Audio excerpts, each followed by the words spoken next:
రెండు నీతి కథలు. ఒకటి, ఐకమత్యమే మహాబలం. ఒక అడవిలో ఒక వేటగాడు పక్షులను పట్టుకోవడానికి వల వేశాడు. ఆ వలలో పక్షుల గుంపు చిక్కుకుంది. పక్షులన్నీ భయంతో అల్లాడిపోయాయి. అప్పుడు పక్షుల రాజు ఇలా చెప్పింది: మనం విడివిడిగా ప్రయత్నిస్తే వేటగాడికి దొరికిపోతాం, కానీ అందరం కలిసి ఒక్కసారిగా రెక్కలాడిస్తే ఈ వలతో సహా పైకి ఎగరవచ్చు.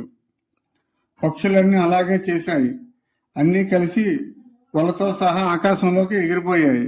వేటగాడు వాటి వెనుక పరిగెత్తినా ప్రయోజనం లేకుండా పోయింది. చివరకు ఒక సురక్షిత ప్రాంతంలో చేరుకున్నాక ఒక ఎలుక సహాయంతో వలను కొరికి పక్షులన్నీ విముక్తి పొందాయి.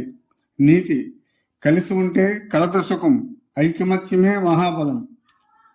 రెండవ కథ, అత్యాశ అనర్థం. ఒక రైతు దగ్గర ఒక అద్భుతమైన బాతు ఉండేది. అది ప్రతిరోజు ఒక బంగారు గుడ్డు పెట్టేది.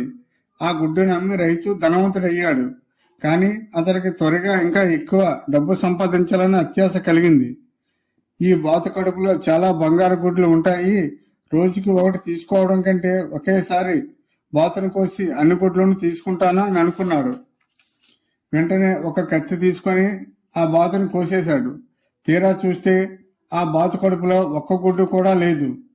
రైతు తన అత్యాశ వల్ల ఉన్న బాతును కూడా కోల్పోయి దరిద్రుడిగా మిగిలిపోయాడు. నీతి: అత్యాశకు పోతే ఉన్నది కూడా ఊడిపోతుంది.